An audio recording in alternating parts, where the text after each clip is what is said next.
Hello, Kaiko here, and welcome to the chaos. Let's go.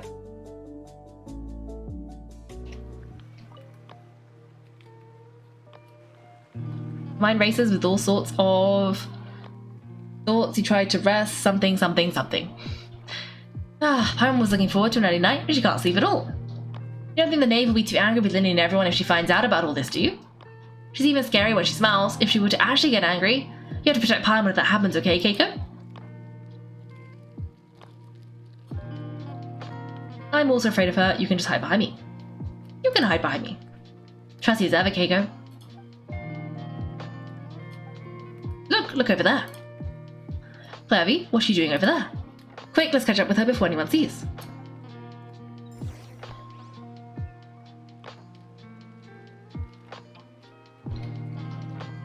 Okay, gotta go this way. We gotta sneak up on her so that she doesn't, that no one else catches her. Where is she? Over there.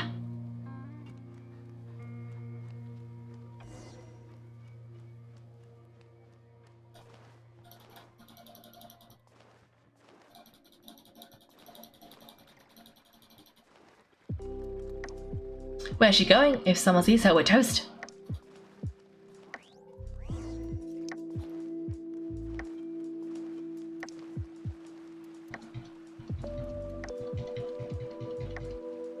Ooh. Okay, just a little bit higher. Just a little bit more. No! It's fine. Just gotta do that again.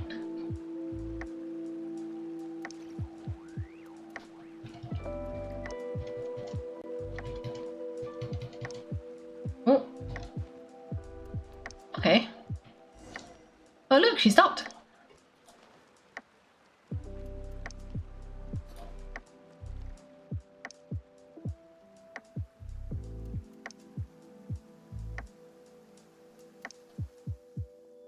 Clervie! Shh! I opened the window when no one was looking. Look how pretty the outside is. Window, there's nothing here. If only I could have more than this. If you already think I'm being silly, huh? Well, this hope is persisting. It's better to dream of what I could have than try to make it a reality, right? Please help us get on the same page, Clervie. We need you to tell us what you know. Can you do that? Sure, although after you hear all this, I think you might regret this decision. Everyone in this family is nothing more than a tool, something to be used and exploited. We're all expendable, including me. As long as you're useful, you get to stick around, lose your value, and you're handed over to the doctor, experimented on, and given a fate worse than death. I've seen it happen again and again, and I've had enough. You're saying the knave did all that? It's just that doesn't seem like something she would do. She's scary and all, but it seems like even she has lines she wouldn't cross. And you wouldn't believe me. Everyone thinks she's a good person. They all think of her like a real mother. Mother? Mother? But she doesn't deserve that title. She's disgraced it and tarnished it. And if I had things my way, I'd never see her again. If only Perrie were here, she'd understand. Perrie? There's her name again. Also, Pam is getting a strange feeling. It almost feels like she's not really here with us. Pam can't tell if she's actually talking to us or if she's mistaken us for someone else. I'm not sure either. It's a spirit. It could be anything. Well, in any case, it seems like she really needs someone to talk to. We should keep her company for a little longer. She looks so young, but it seems like she's been through a lot. It's getting windy. I should close the window. Oh, look at the moon. Isn't it pretty? Hey, want to hear a secret? I heard that if you look up at the night sky in Sternschnur, you can see the aurora. It's supposed to be super pretty, even prettier than the moon tonight. I'd love to see it. Perrie and I promised each other that once we were older, we were going to go see it together. But I can't find her. I'm worried she's also been... No, that wouldn't happen to her. She's special. Mother likes her a lot. I should really go talk to Mother. But we just fought. She doesn't want to see me, and I'm too scared to face her. What should I do?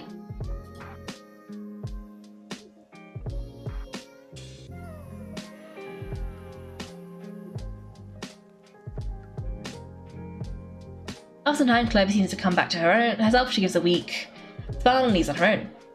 Pam really doesn't understand what's going on with her. Well, let's head back. We've got an early morning tomorrow. The night passes.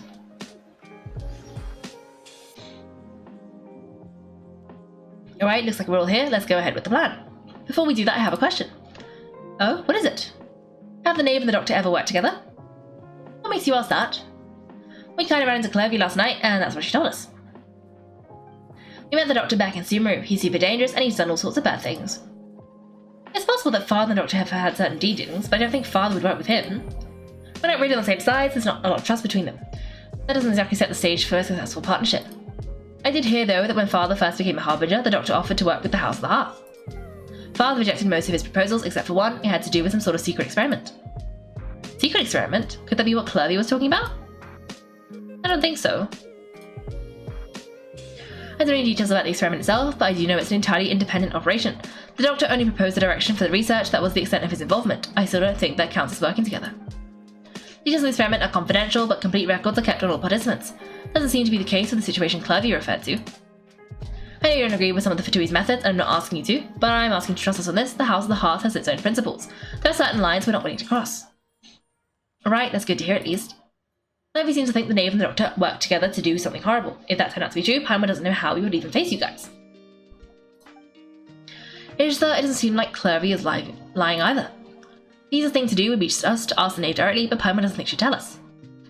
Let's focus on the plan for now. Father didn't come back last night, shall we still near the shore? We'll be counting on you to distract her. Lynette, you're with me. Fremine, you know what to do. Be on your guard, everyone. Alright, let's get to it. Where are we going today? Let's try somewhere further away this time.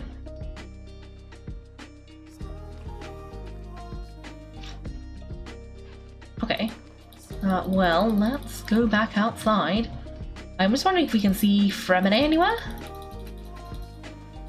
Because Fremine is supposed to be, like, distracting the people. So, is he here somewhere? Because if he is, we should probably say hi to him, but if he's not, then we should just keep going. I don't think he's here. Okay, let's go. Okay, down. Let's go down. Down, down, down.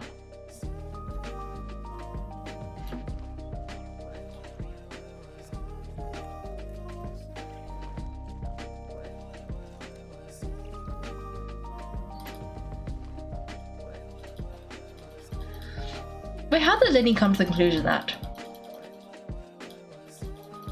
she was still by the shore? That's a lot. Did she just stand here the whole night?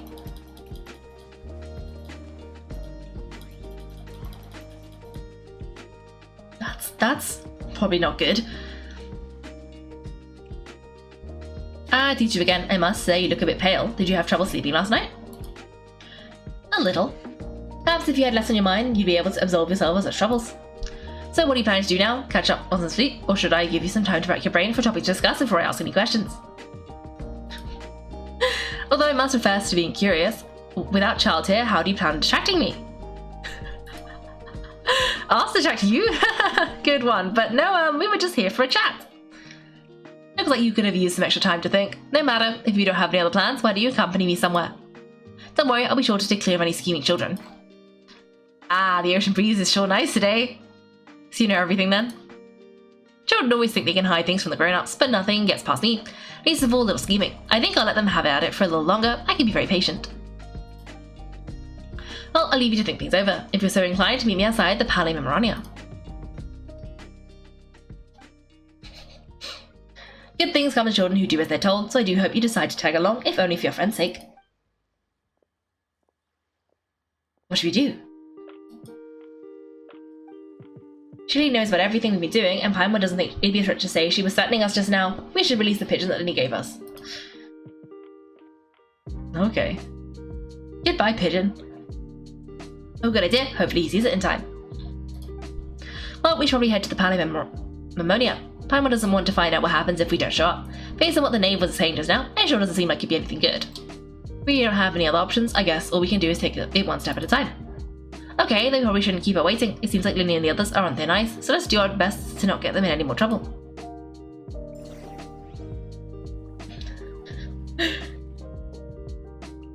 Okay. Okay. Okay. I'm sure we'll be fine. I'm sure we'll be fine. What could possibly go wrong? I do wonder how much quest there is left though, because what about half an hour? Seeing as we still have some time before my meeting, we might as well enjoy some pleasant conversation while we wait. I'm glad to see you get along with my children. Being surrounded by good companions is necessary for a child's development. You're not planning on doing anything to them, are you? I assume you're referring to Lily, Lena, and Fremine. Although there's a situation with Fiddle and Nantul as well. It appears quite a few people have been acting out lately. No matter, I'm not one to discriminate. All those who betray the house meet the same fate. There are no exceptions. Does that mean you're going to kill them? No, are you here to beg for their lives? I'm sorry to disappoint, but the rules of the house change for no one. In my organization, everyone is responsible for their own actions. But don't you care about them at all? They really respect you. They even call you father. You must feel something for them. Any organization in which feelings come before principles is one destined for ruin. House the Hearth is hardly an exception. You could say our principles are more stringent than most. Perhaps I can offer you this consolation. At least, as our guests, you two will not be held accountable along with them. There's really no other way to solve this issue? I would imagine Lynette, Lynette, and Fremine will be able to keep their lives. As for Filion, Nantiel, and the others, I'm afraid there's little I can do. They can try to escape, but once you know our secrets, there's no getting out alive. But that's awful. Ah, you seem concerned. Out of consideration for my guests, I suppose I could turn a blind eye for a little longer. If Linny and the others manage to dispose of Clervie in the meantime, all evidence of their wrongdoing will be lost. In that case, I could hardly punish them for something I couldn't prove. If their efforts are unsuccessful, on the other hand, all will be held accountable and the punishment will be severe. Still then, we'll hold you to it. Of course. Oh, and here, I believe this belongs to you. Do try and keep better track of it next time. Oh, the burb. It takes a considerable amount of time to train a bird like this. It would be such a pity if you were to lose it permanently. Wait, where did you get that? Well, I'm afraid that's all the time we have to chat. Now for the matter at hand. I asked you to meet me here because I have business at the Palais Memorania. It has nothing to do with you, but I think it'd be prudent for you to stick by my side for the time being. There will always be time later to run off and tell Linny what you've learned. Well, time to go. Looks like we've wrapped things up just in time. What can go wrong, Big Boom? Yeah, I said that, and then she just threatened everybody's lives. Oh no. Oh no. Yep, great last words. Oh, I will drink some water. I am hydrated. All is well. Well, all is well with me. All is not well with Linny, Lynette, and Fremine. That doesn't sound good. And she just knew the whole time. That's not good. That's not good. Oh, Nouvellette. Why are we talking to Nouvellette? They'll be fine. I'm hoping they're fine. But there's no guarantee. Well, she did say they would live. So that's something. That's something. It's been a while, Monsieur Nouvellette. I must say, I was expecting my meeting request to be approved quite so quickly. The Palais Memorania operates with an efficiency worthy of admiration. It is only right that an esteemed diplomat such as yourself should be afforded the proper level of respect. Although, if I may speak plainly, I must confess I did not anticipate we would have the occasion to meet again after presenting you with the notice. I see you brought Kaiko and Paimon with you as well, if I may inquire as to the purpose of your visit. I'll be departing for Dane shortly. There is, however, an outstanding matter that I would like to see resolved before I go. It requires a rather lengthy explanation, I'm afraid, so I took the liberty of explaining everything in this proposal. Please review it at your leisure, Monsieur Nouvellette.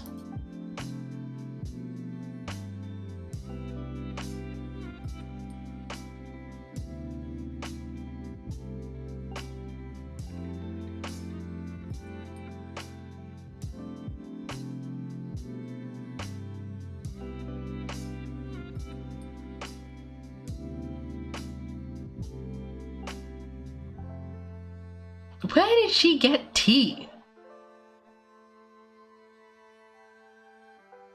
I understand your request, however, at the risk of causing offence, I must admit I failed to see why you'd wish for such a thing.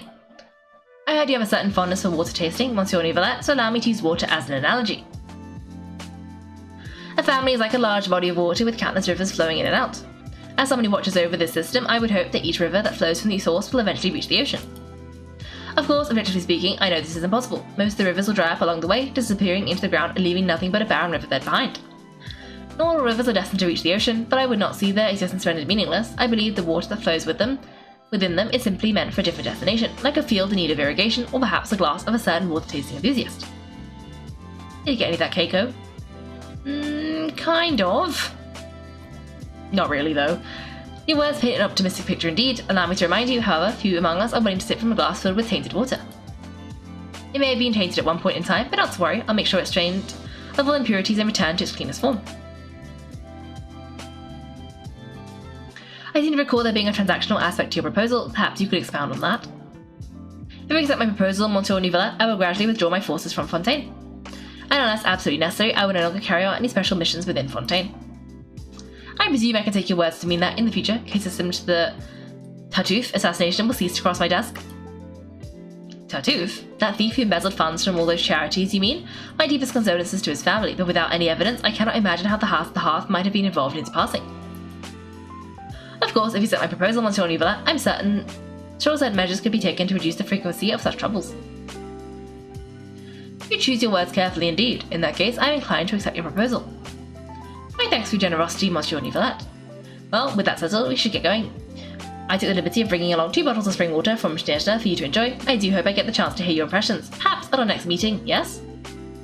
Indeed, I trust you would not overlook your commitment in the meantime. Right, Kaiko, Paimon, time to go. Okay, I'm guessing she's setting something up to allow the kids to stay in Fontaine, but also because they were talking about the family and the tainted waters and staying in Fontaine, I'm guessing, being useful to Fontaine, but she also said if you try and leave, you get murdered, so I'm a bit confused, but I'm sure it's fine. I believe I've told you before that my emotions easily resonate with those of others. Yet, in the few meetings I've had with that Harbinger, I haven't been able to sense any aspect of her emotional state.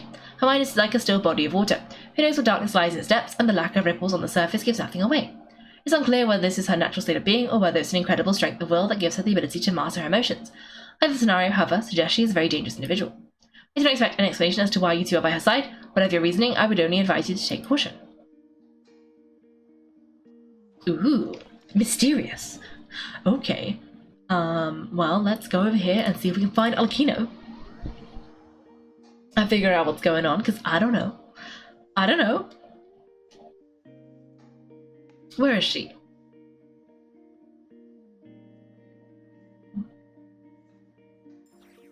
Oh, there we go. So, what exactly are we talking about back there? I only heard you mention the rivers, a large body of water, and then some kind of irrigation system. Really want to know? I would imagine that there might be more pressing concerns at the moment. Linny, I really hope everything's going okay. You don't want to tell us? That would take some time. Paimon recognizes that look. You've got your thinking cap on, don't you, Kaiko? The knave may seem relaxed, but she didn't seem to be joking earlier when she said those who betray the organization must pay with their lives. I think she's serious about punishing those kids. How should we stop her? There's something else we should figure out first.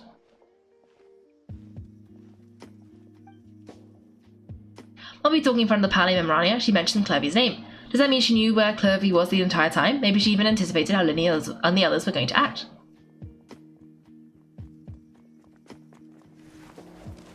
Ah! Oof, oh shoot, are you alright? Oh geez, I'm so sorry. I was so focused on studying these papers, I wasn't looking where I was going.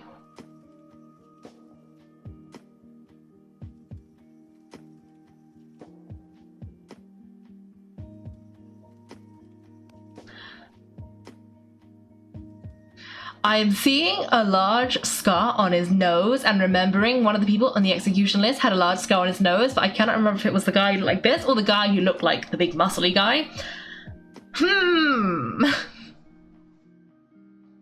Maybe she doesn't murder them. Maybe she sets them up with jobs. Is that what she's talking to Nivelet about? But then it sounds like maybe it's like I would be able to do it in the future, so can you do it for me?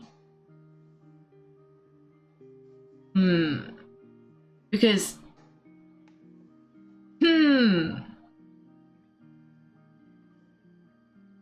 as opposed to Parrish, I have a feeling this guy is one of the ex-kids. And then she's talking to Nivelet about, like, tainted water, and I'm thinking that's, like, reintegrating people into society. Maybe it's because she won't be able to give them jobs now? Anyway, my bad, I also wasn't paying attention. Well, let me make it up to you at least. Here, take this paper on the house. feels kind of familiar for some reason. Oh, you don't have to give us anything. Please, I want to. It's not like I'm short on supply. All the extras will be useless come tomorrow anyway. It's my fault, really. I was just trying to bring home some extra more for the family, but I bit off more than I can chew. I haven't had many takers today, so I'm still swimming in papers. What's going on here? Nothing much. I just ran into your friend here on accident. I should probably get going, actually, so... Hold on. Of course, I'm happy to compensate you with more. It's just I don't have any on me at the moment. I'll take 3 papers. Your payment. Oh, thank you for your patronage. May the Arcos bless you with good fortune. If only I had the chance to run into such generous customers every day. I should probably just take on a small inventory though, right? I'm getting married soon, so sometimes it's hard not to get ahead of myself. Anyway, I should head out. Goodbye. Well, now that my affairs are settled, we should take the boat back to Poisson. We've even acquired some light reading to enjoy along the way. Actually, why don't we stick around for a little longer? Pam just realized how hungry she is. She can't head back to Poisson on an empty stomach. Looks like Pam was trying to buy us more time. If we head back now, I doubt any of the others will have made any progress. What should we do? It appears you two are under the impression that delaying our return will somehow alter the situation in your favour. I'm sorry to ruin your fantasy, but your efforts are meaningless. That being said, I could be persuaded to give Lenny some extra time. I just have one condition. If you agree to my request, I'll even answer some of your questions. You're quite curious about Clervie, are you not? And my relationship to her? Wait, why are you being so generous all of a sudden? You're not going to ask us to do something bad, are you? You overestimate yourself. You don't have the talent for bad things. Then what could you possibly... The most important consideration in negotiation is that both sides receive something that they want. Demands and threats only get you so far. Your condition. Let's hear it. Wonderful. Here it is. When the time comes, make the choice that you deem most appropriate in the situation and lend your help to the House of the Hearth. Okay, sounds normal enough, but what do you mean by when the time comes? What is that supposed to be? That is for you to decide. Oh, we accept your condition? Then we have a deal. Follow me.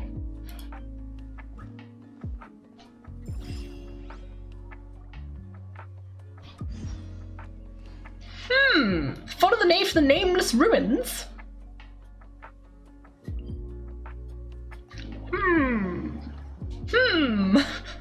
Doesn't this sound like lunch? I thought Piper wanted lunch. Okay. Okay, I'm sure that's fine. What could possibly go wrong at the nameless ruins? Ooh, there's an Oculus. Okay, maybe we should try and get that Oculus. We just gotta climb onto a Hilichurl hut. I'm sure it'll be fine. Oh, I think the Hilichurls might have seen us.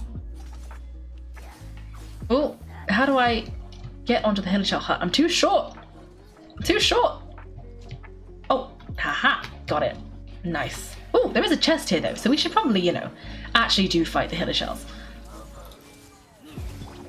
Okay, you should stay in the hut, because I think when he's in the hut, he's going to be a lot easier to defeat. Because he's a little bit, like, constrained. And this guy, he wants to fly. He's got an anemo's line. But he's not going to be able to fly if he's stuck in the hut. There we go. And is that it? No? Oh, there's more down here. I see you. Come here, Hilichurl. You're just one little guy. Oh, there we go. Let's grab that. Is it a table? No, it's a house. As I like to guess. I'm usually wrong. It might be a perfume shop, actually. It does say fragrance. Okay, don't tell me I'm near the edge of the world.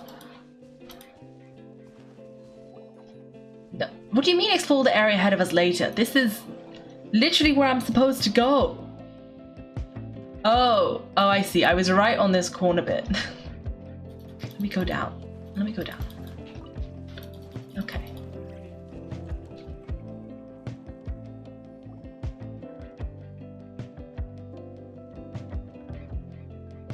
What is this place? Somewhere long forgotten by everyone. It used to be a grand building, now it's nothing more than a pile of rubble. No one comes here anymore, nor does anyone care about what once happened here, although this place does have something to do with the story I'm about to tell you. It was before I became a harbinger and before Lynn and the others joined the House of the Hearth. Due to certain events, I first killed Clervie and then her mother, and this is where it all happened.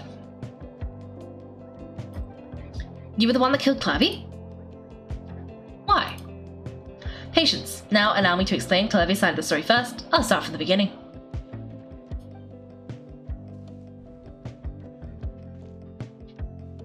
The name. Clervie was 6 years old when she was brought by her mother. Clervie was 6 years old when she was brought by her mother, Krukabenna, to live in the house of the Hearth. From the outside, it seemed like a fairy tale, a thriving family made up of kind adults and friendly children. Wait, her mother? Ooh. Krukabenna was the knave at the time, and the house of the Hearth was under her control. She was Clervie's mother by blood, but she was also the mother to all the children in the house. Clervie was happy here for a time, but she quickly realized that being part of this family wasn't a fairy tale at all. It was a kind of purgatory. Purgatory? Exactly. The House of the Hearth takes in war orphans from all over Teyvat, but as for how to raise them, that depends entirely on the person in charge. Krukabenna came up with a novel idea. She would teach the children to fight, force them to duel each other, and then crown as the king of the house, the child who proved themselves most worthy of inheriting her title.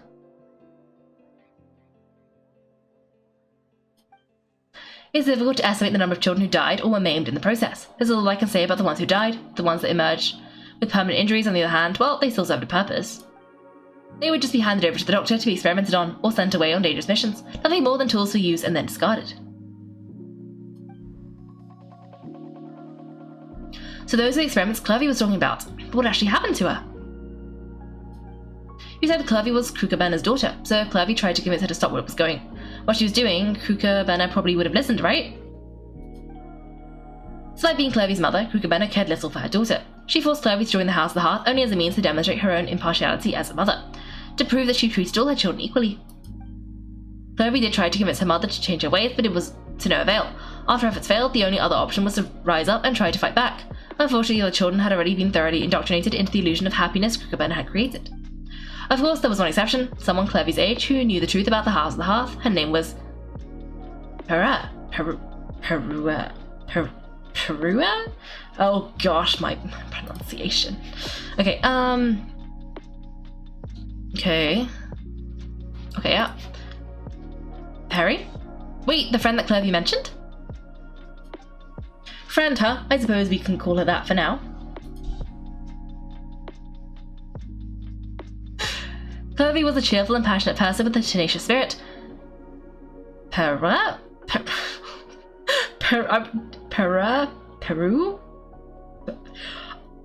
just gonna say Perrie, okay? Perrie, on the other hand, was rather cold-blooded. Her cold-blooded nature allowed her to see through Krukabenna's facade, yet it was also this cold-bloodedness that prevented her from acting against it, at least at first. While Clervie longed for freedom, Perrie was convinced that, amid all the fighting and violence, she would make it until the end. Despite their differences, the two became fast friends, united by their knowledge of the truth. Clervie told Perrie that she hoped to create a real family where no one would be killed or sacrificed. There may be a certain naivety to her ideas, but Clervie proved her determination many times over. She tried countless times to run away, ask for help, or expose the truth, but her efforts only earned her beating after beating. The only thing that kept her going was her strength of will. Even with her body racked with pain, she would still stand on her tiptoes and open the windows at night. She and Perrie would look out at the moon together, a fierce longing for freedom shining in her eyes, but one day that light simply vanished. Oh no, what happened? Her hopelessness resulted from a combination of things. 10 years had passed, 10 years worth of failure after failure.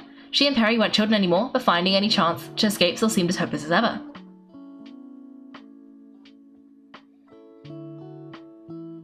Oh.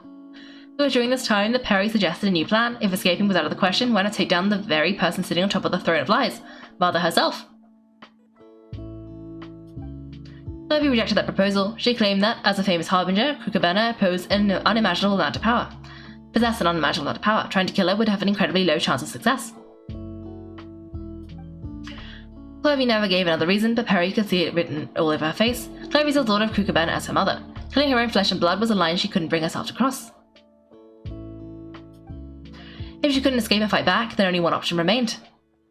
Death. Precisely, death was the only way that she felt she could be free. It happened during a duel. When she arrived at the dueling ring that day, her partner turned out to be none other than Perrie, the very person that had stood by her side all those years. It was a fierce battle, but ultimately, Clervie decided to let Perrie end her life. From that moment on, Perrie's journey was unwritten in flames. When the rain finally came and washed it all away, there she stood, the sole victor in Mother's endless game of slaughter, a trail of corpses strewn across her path to success.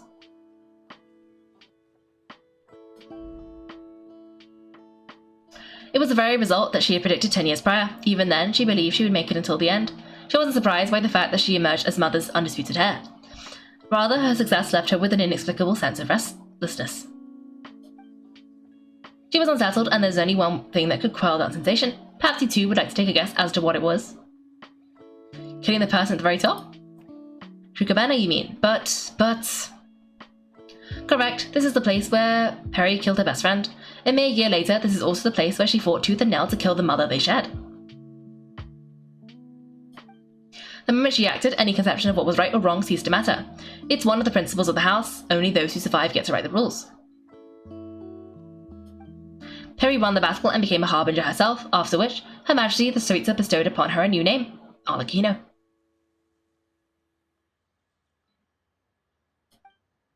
So the Perrie Clervie was talking about, it was you all along. You're... Perrie? Arlecchino is just a name you got later. This was your story just as much as Clervie's. I left that name behind long ago. I must say, hearing it now does bring back memories. After I defeated Cucabenna, the moniker of Mother died with her. I chose to forego the title she called herself, and even chose to give up my own name. I rebuilt the House of the Hearth under a new identity, not only as Arlecchino, but as father. And that is where the story ends. Any more questions? The Clervie we met, though, who is she exactly?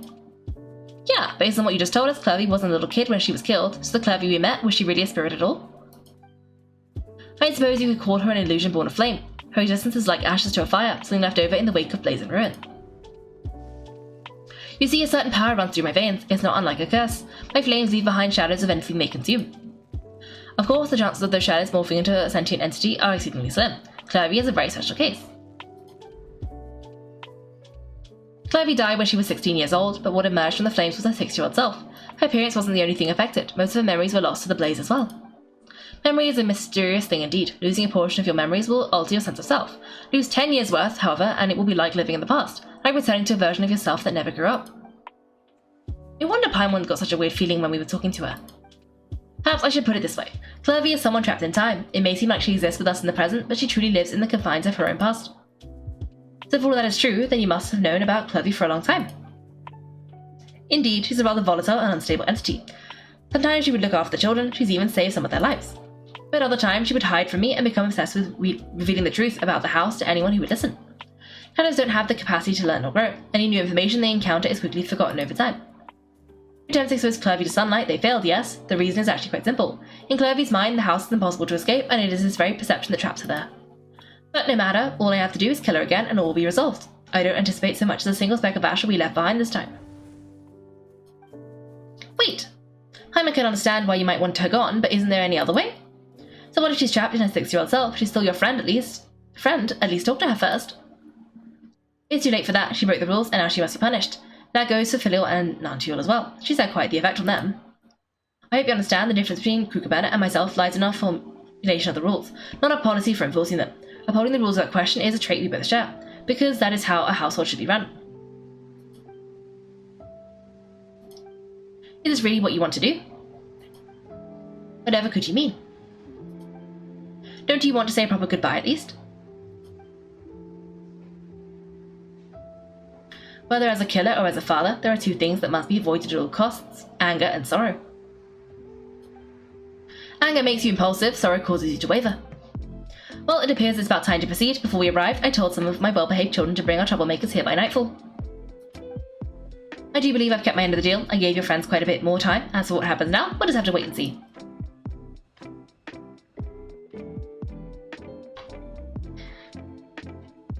It was heartbreaking. Really feels really out of place to say this, but this is a streaming reminder. Thank you for my streaming reminder. I'm actually hoping we'll finish just in time, because it seems like we're wrapping up here. Here they are, Father. You're gonna execute them? Seeing something like that would actually be a first for me. Linny! Clervie! I'm sorry I heard about how you helped buy a small time. But I still failed. I couldn't find a way to fulfill her wish. Huh? Are you Perrie? Indeed, it's been a while, Clervie. Perrie! Shh, stay right there. I'm sorry to postpone our reunion, but first I believe certain scores need settling. Oh, is this boss fight time? Oh wait, no. Cutscene? Father, let me explain. Out of my way. Father! You chose to conceal a threat to the house, and for that you must be punished. Overall, however, I suppose your wrongdoing is hardly the most egregious of the bunch, so I'll deal with your punishments later. As of right now, the more pressing concerns are the traitors among us. By traitors, do you mean us? Father, let me explain. We didn't mean to. Faults, why don't you share what you heard? Yes, Father. Secret Midnight Meeting number 3. Participants, Filial, Nuntial, Soto, Tardy. Nuntial clearly said if only Father wasn't the one who took us in. Soto added, I'm sick of this life, I just want to live as a normal person. Filial was the worst of them all. She called us crazies and said a bunch of mean things about Father. I did not. Your lying faults are trying to frame us. It's not like I'm the only one who heard these things. After that, you and Tardy and a bunch of other people started talking about Clervie. You were using all those things Clervie brought up as an excuse to question Father. The bird's locked in a cage, the only way out is to destroy it. That's what you said, wasn't it? You just want us gone, don't you? What did I ever do to you, huh? And you, Chaplot, have you forgotten who's by your sick bed, watched over you, and changed your dressings? Come on, let's hear it then. What's your reason for all of this?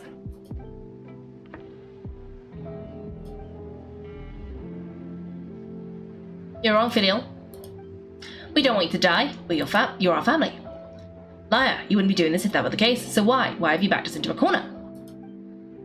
We all live in the House of the Hearth, you know the type of work we do, Filial. A single betrayal can cost thousands of our lives. It's not like it's never happened before, that kind of thing is hard to forget. That's why the House of the Hearth cannot tolerate any form of betrayal. Ever since we came to Poisson, you've had 7 secret meetings. A lot of the things you talked about really crossed the line. You've been spying on us for half a month? Wait a second, now I think about it, the move to Poisson was just a way to make it easier to spy on us, wasn't it? Because we were all in one place. You've had this planned all along. Filial and Nuntial, I'm sorry. I owe you both my life, I owe Clervie too. If it weren't for all of your help after I got poisoned, I wouldn't be standing here today. If this were any other situation, I would do anything to repay that kindness, even if costing my life. But rules are rules, I'm sorry, my hands are tied. Why? Why? That's enough, Filial, we made a mistake, and we should own up to it. We broke the rules, plain and simple, and now we have to face the consequences. I'm sorry, Chaplot, fault, I'm sorry, Father. We accept our punishment. Chaplot, according to the rules of the House of the Hearth, how should these traitors be punished? All those who betray the house must pay with their lives. Ooh, do they mean identities? I'm still not convinced she's gonna murder them. And so it shall be.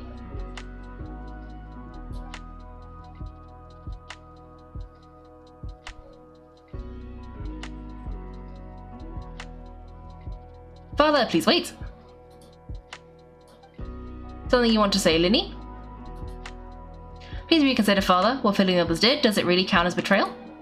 We all come from broken families. From the very first day we joined the House of the Hearth, we wanted nothing more than to make it a real home. But the truth is, none of us know what a real home should look like. He's not saying I have all the answers. All I know is this. Killing Filial and the others may uphold the rules, but doing so will only bring us further away from being a real family than we've ever been. So please, Father, please reconsider. I agree with Linny. Father, please. Linny, you... I also agree with Linny. An order once given cannot be rescinded. However, given the extent of your determination, I suppose we shall have to go about this a different way. Draw your weapons and face me. Our weapons? Father, are you referring to a duel? Precisely, the rules of the House will not be altered. Traitors must be punished. However, resolving disputes with a duel is also one of our rules. One that also applies to me. Demonstrate a sufficient showing of strength, and I shall offer a concession. Wait, beat father in a duel? Oh, this is what she meant by stand with the house. Impossible, father is way too strong even for Linny.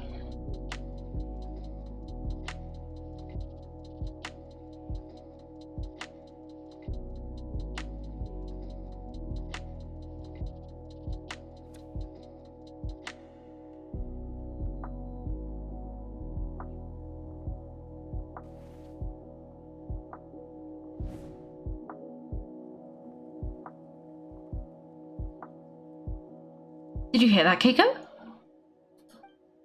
Lydia's have to duel the knave. What should we do? Can they really win something like that? If they lose, these people from the house are really going to be executed. Hey, are you listening? Is executing them really what she wants? Don't you want to say a proper goodbye at least? Anger makes you impulsive, sorrow causes you to waver. Back then, she never actually answered my question. But that makes the answer pretty obvious, doesn't it? Look at the expression on her face, she seems really serious about this. Guess that means there's no chance she's throwing the duel on purpose, huh?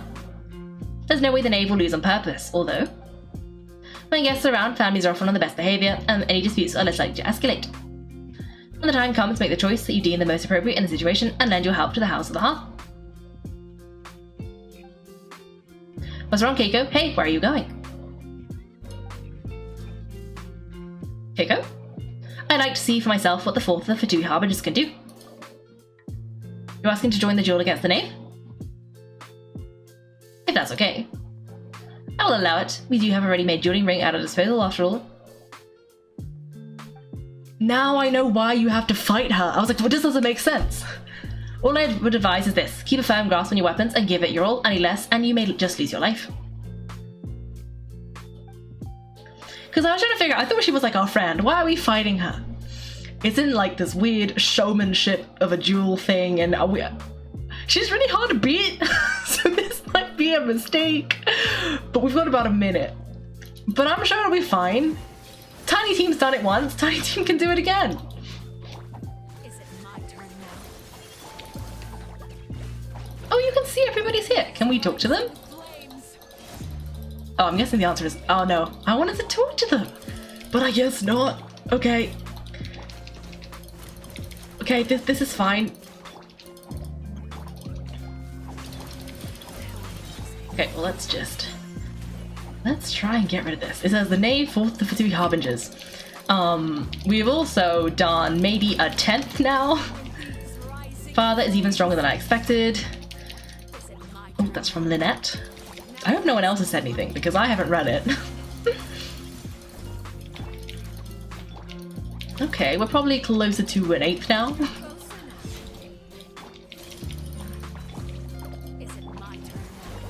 Getting gear. From Fremine. Oh, probably a quarter.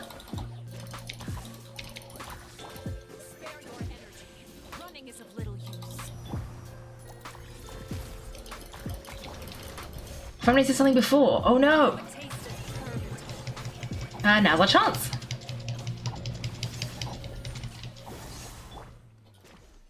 Is it my turn?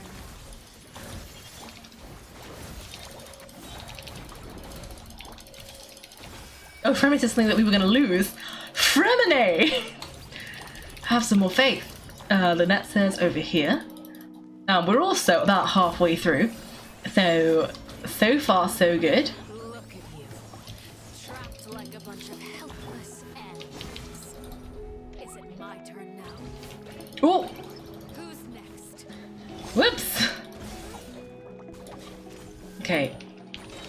Fremine says try to pace yourselves. And we are maybe 3/5?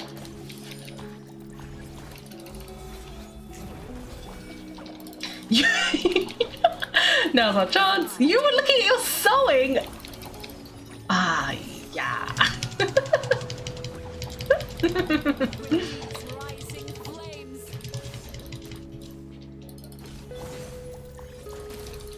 Okay, well maybe a quarter. Father's even stronger than I expected. You've proven to be a worthy opponent after all. Okay, 7/8. 1/4 to go. 1/8 even. Oh! Oh no. Goodbye, Nahida. Oh no, Nahida was doing like all the damage, but this is fine. Maybe a 10th now?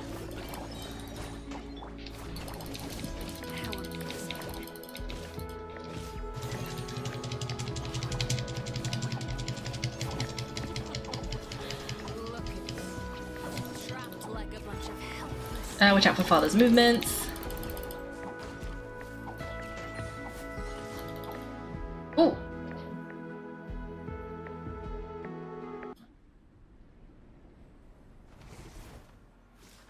Oh, I forgot that the battle has 2 parts. Oh no.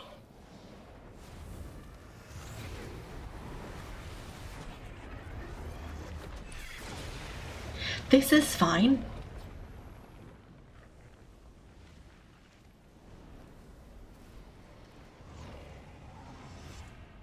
Send up 2 bars flames.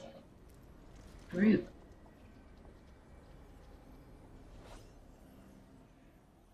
That's fine. Okay, well, in good news, I have a healed Yao Yao. Oh no!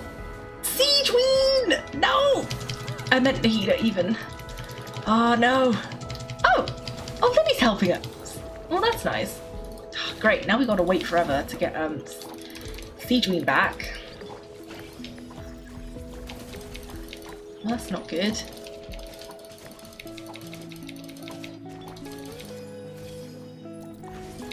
Ooh! Oh no! Oh no! This is fine. No, no, no, that's not who I meant to use Yao Yao, but it's fine.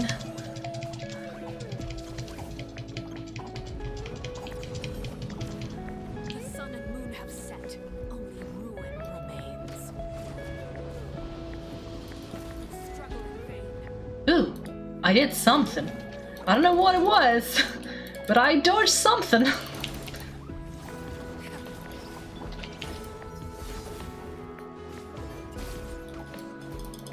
Ooh, giant radish.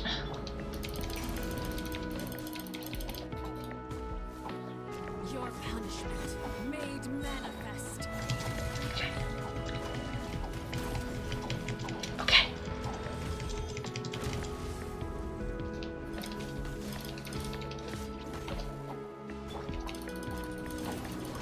Ooh. Ooh.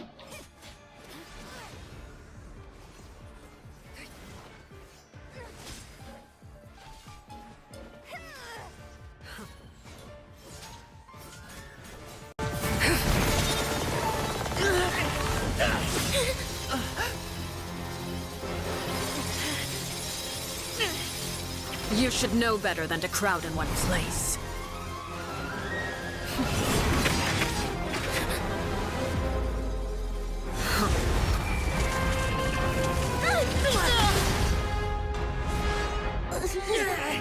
Oh, I know. No! I'm sorry, Father!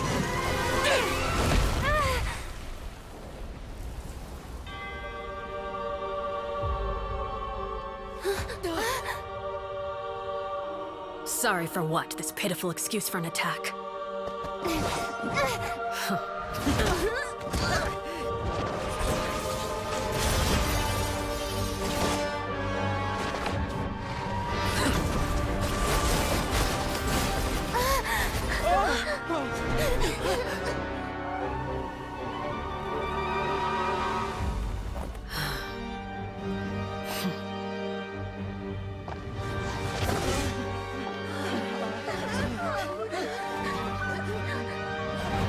Father, no!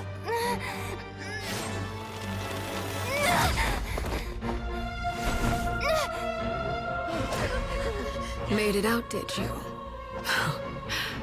You're stronger than I expected.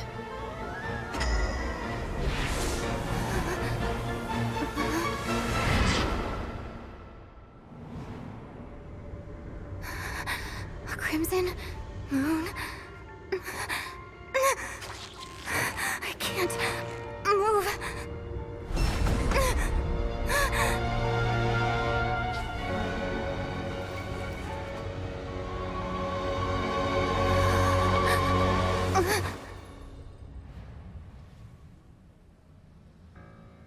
Still, not strong enough to beat me.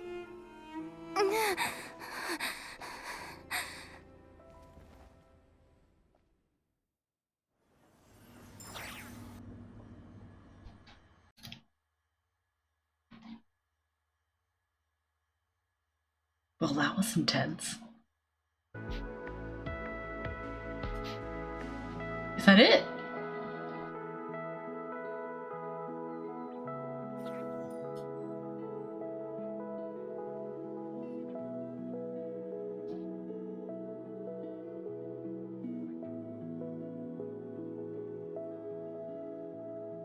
I believe we can end things here. It's not often that we get to enjoy the company of guests after all. We wouldn't want things to get too out of hand. Brother, are you alright? Linny? Given that I am the victor of this duel, as agreed, the punishment stands. No. I never thought things would end like this. However, everyone involved in the duel demonstrated a remarkable level of strength and determination. In light of this, I'm prepared to change the method of execution.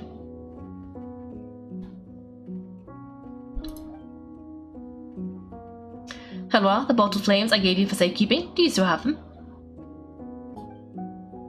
Yes, I wasn't sure what they were for, but I've kept them super safe. I didn't lose a single one. Wonderful. In just a moment, I'll have you administer them. Bottled flames? Indeed, they're the product of a secret experiment. Under certain special circumstances, flames can be extracted from my person and preserved. Once ingested, searing pain will spread across every inch of your body. No harm will come to you physically, but your memories will be burned away. If you can withstand the pain, when you awaken, you'll have forgotten everything you know about the House of the Hearth, and will be expelled from the organization. In other words, administering this concoction will kill the version of you that grew up in the house and give you a new identity. That means the young man I thought looked familiar, the one selling newspapers outside the Palais Memorania, he must have been the same horror we saw in the list of executions. He wasn't killed at all. I knew it!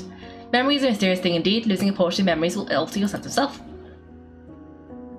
No, if my understanding of the neighbour is right, she really thinks of that as killing him. The horror that lived in the House of the Hearth is dead.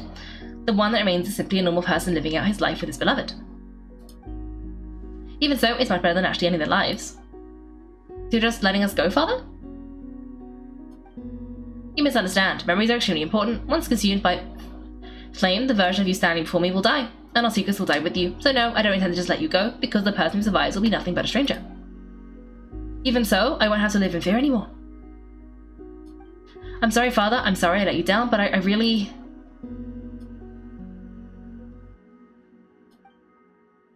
Don't cry, filial.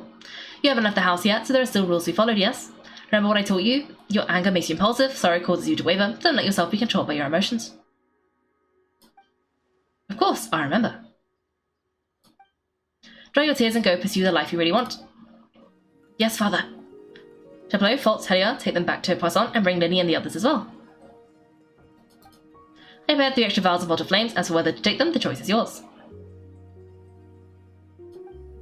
Goodbye, children. The next time we meet, I will no longer be your father. Thank you for all you've done for the house. I hope you have bright futures ahead of you.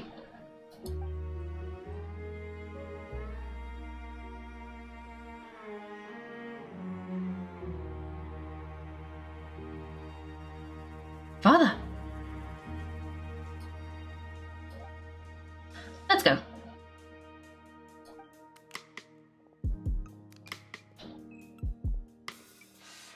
Here, grab my arm, Linny. I'll help you walk back. Thank you.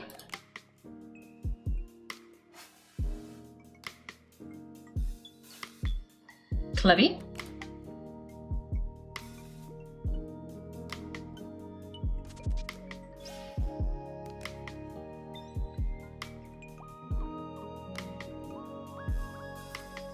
Oh, hello, Elixir. Hello, hello. Welcome, welcome. We are, about to end the stream, but welcome for the last few minutes while we wrap up this quest. Day's been going well because we've been doing this quest. It's been fun. Good day. Can we talk now? I've been waiting for a super long time. You really are Perrie, aren't you? I haven't seen you in so long. How come you're all grown up? Wait, did I somehow travel to the future in an accident? Or am I dreaming? What a long dream. Neither. You died, Clervie. That's what happened.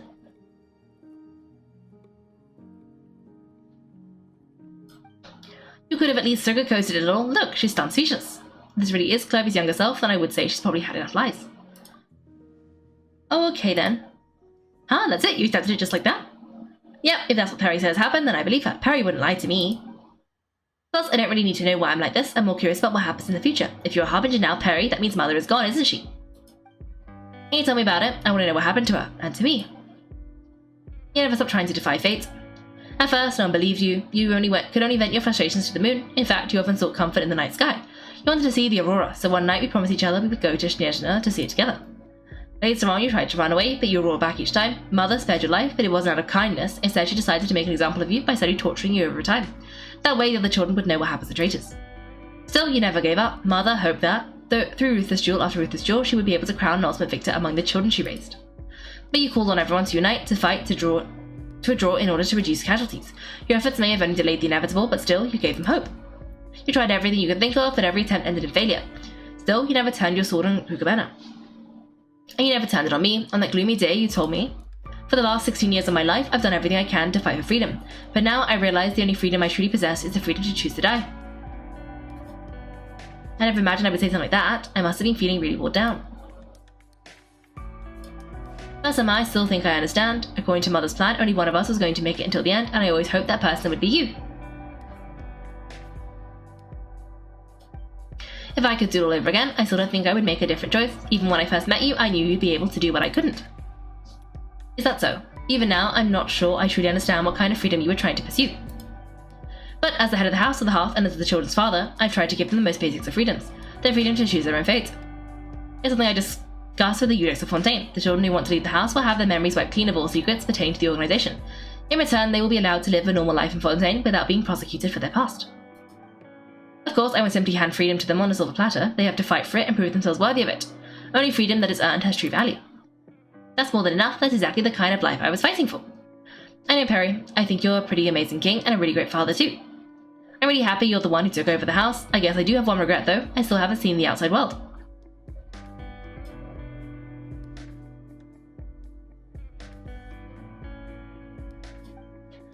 Well, it just so happens our dear guests over here have been to many nations and travelled to countless places. Perhaps they'd be willing to tell you what the outside world is like. Really? Of course, we've travelled all over the place. We've got so many stories we could probably talk your ears off for 3 days straight. About the land of Anemo, nation of freedom. About Geo, nation of contracts. Electro, nation of fraternity. Dendro, the nation of wisdom. Let's talk about Anemo. You know, I used to dream of being a bard. Playing the lute while singing into the winds of freedom. Even if there was no one there to listen, I would have continued to sing no matter what. Ah, that's where Mora comes from. I never knew that before. If I had some more, I would buy 3 new dresses. 1 for me, 1 for Perrie, and 1 for Mother. It's just too bad Perrie doesn't like wearing dresses, and Mother, well, she probably wouldn't accept something like that either. I guess I just have to keep them all for me then. I could wear a different one every day.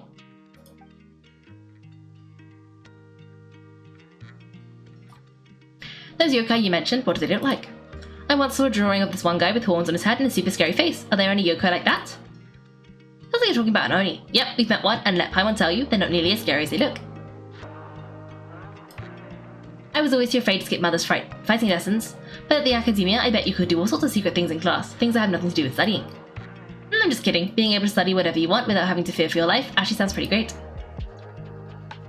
You tell Clervie all about the various nations you visited. Eventually the conversation returns to Fontaine, the nation she once called home. The situation was super dangerous. Lenine and Annette were accused of committing a crime, and they were going to have to stand a trial at the Opera at Biclès. Oh no, that must have been hard for all of you. What happened next? Don't worry, we'll be able to turn the situation around super quickly. All thanks to Detective Paimon, of course. How'd you do that? Come on, tell me. Okay, it was like this. After she felt the failed magic show, we rushed to the scene and... Clervie's listening really intently to Paimon's story about her time in Fontaine. She seems really happy, like all her troubles have been forgotten. Maybe this is the first time she's been able to truly relax, but I'm not sure how long this moment can last. Heroes don't have the capacity to learn or grow. Any new information they encounter is quickly forgotten over time. As time passes, she'll probably forget everything we told her and go back to being the scared little girl who could only hide in the shadows. I was so busy thinking I almost didn't notice the sun has risen.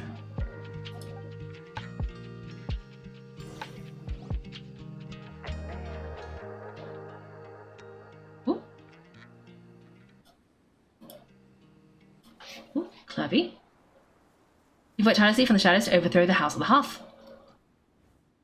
Now, By my authority as the knave, I shall announce how this matter ends. You are hereby expelled from the House of the Hearth. You are no longer tied to this place, nor are you bound by its rules. You're saying I can finally leave? I get to experience the outside world as well?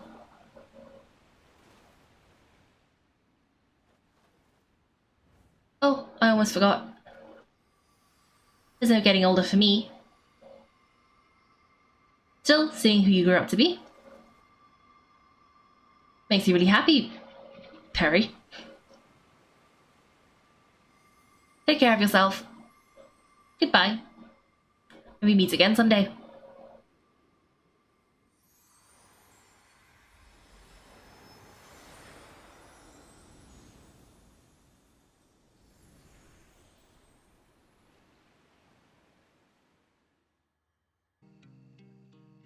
Clervie. She left so soon, Paimon didn't even get to finish her story. I also have certain sentiments left unsaid. I wanted to tell her that the aurora I saw in Geneta was just as beautiful as the ones in the pictures. But as Shadow's memories reset at dawn, had we delayed any longer, we wouldn't have had the time to say goodbye. Whatever regrets may linger, let them be lost at the coming of a new day. Father! It's Linny! Hey, Linny!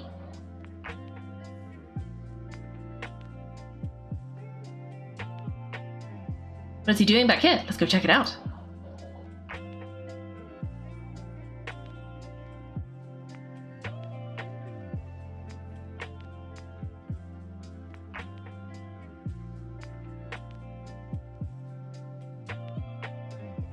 Father, the vault of flames have been administered. Filio and the others have left the house. And you, what have you decided? Thank you for giving us that choice, Father, but we never wanted to leave the house. It's the only home we've ever known.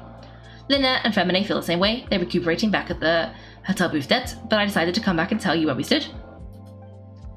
I'm sure you're well aware of the expectations I have for you, and want you to follow my footsteps and become the next king of the house, yet you seem to have different ideas.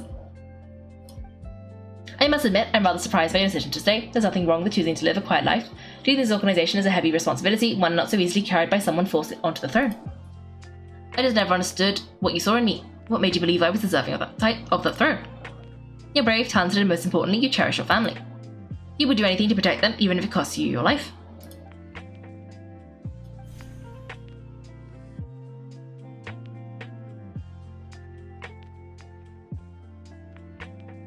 Sticking up back there was so brave of you, Linny. It's all thanks to you that we were able to convince Father to back down. You're a hero, Linny. Hero? Father's the real hero. Had Father gone all out during the duel, there's no way I would have walked away with my life. She must have had it all planned from the beginning, from the very moment she suggested a duel. I'm deserving of that title. I'm not strong enough or smart enough. You're wrong. In my opinion, all you need to be deserving of the throne is conviction and the necessary strength to act on it. You may have different ideas of what it means to be a family, but you can hardly be said to lack conviction. What you truly lack is strength. For someone of your talent, though, that's something that will come with time. Even without that strength, you still chose to face me in a duel even though the odds were stacked against you. That capacity to honour your convictions is what I truly see in you. Father. No one knows what the future holds, what tragedy or triumph may be in store. Being at the head of this organisation requires the strength of will to face whatever comes. Caution will only hold you back. If reaching a certain standard were required to go after what you want, I would never have succeeded in killing my predecessor. Back then, there was still a considerable gap between our abilities. Strength may decide the ultimate victor, but those who lack the strength For those who let a lack of strength dictate their decisions or undermine their convictions will never be worthy of the throne. Understand, Father? Thank you. Children must grow up to surpass their parents, only then can a family continue to flourish. The road ahead is not an easy one, so I'll ask you one last time, are you certain you want to stay? You've done so much for me, Father, and that kindness must be repaid. Plus, with projects it's on hand, there are many dangers ahead, and I, for one, don't intend to back down. Protecting my family at all costs, that's my conviction. And you're welcome to stay. As for Project Caesar, you need not be too concerned. If those cowardly businessmen and heartless dignitaries tried to take us down, I'm prepared to teach them a lesson. Having members who long for the light was our organization's last weakness. With those members no longer among our ranks, the House of the Hearth is like a spider hiding in the shadows. We only wait for our prey to come to us. At present, our imperative is to use their plan to our advantage. In doing so, a crimson moon shall rise in the frigid blizzards of winter, no demonstration of loyalty shall go unrewarded, and no sacrifice shall be in vain.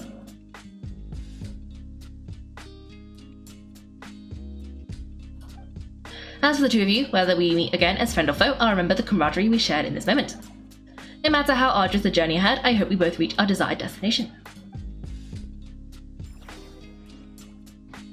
Wait, is it not done? I was so sure this was about to end, but it says wait 2 days later. Hey, Mr. Pyro, do you know if we're almost done? Like, is this say I should stop now before Child of Peace gets upset with me, or is this say I should finish because there really is only 3 minutes left? Because I don't know. Didn't any say Lynette and Femini were recovering at the hotel booth dead? Paimon wonders how they're doing. Maybe we should go check on them.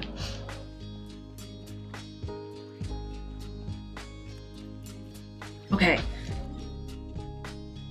Okay, let's go check on them.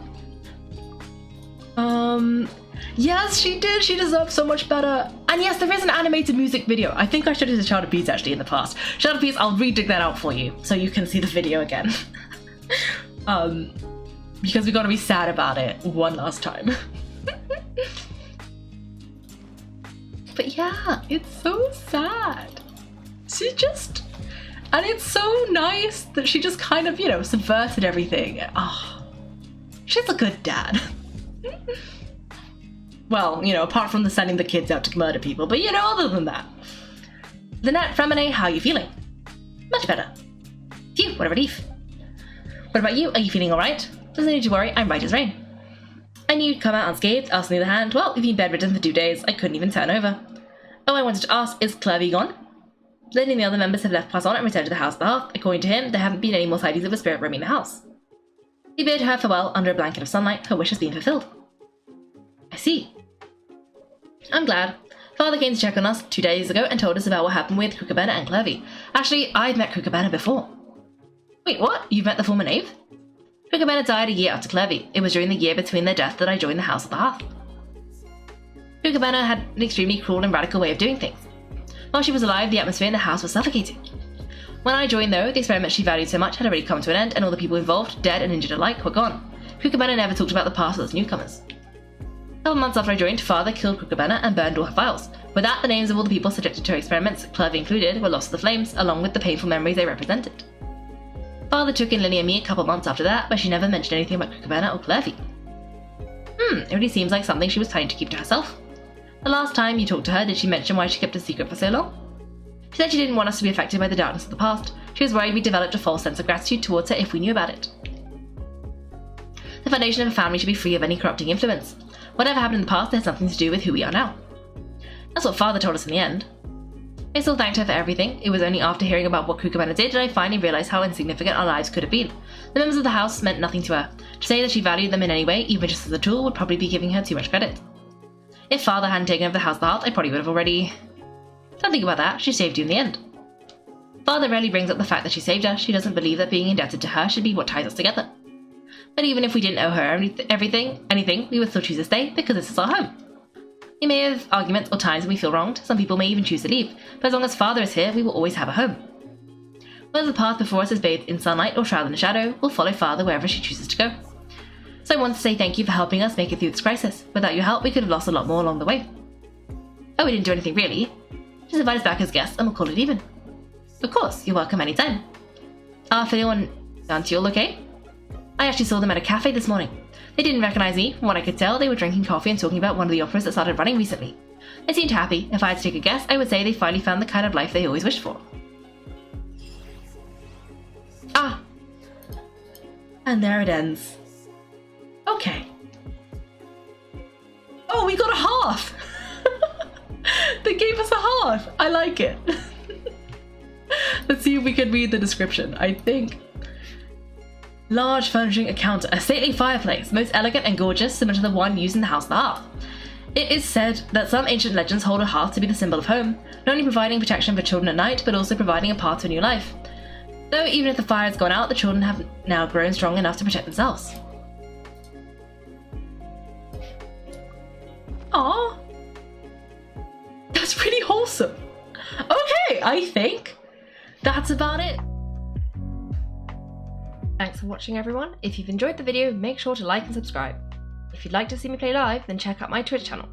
You can find me on Wednesdays and Sundays at 8 PM GMT. Thanks again and have a great day.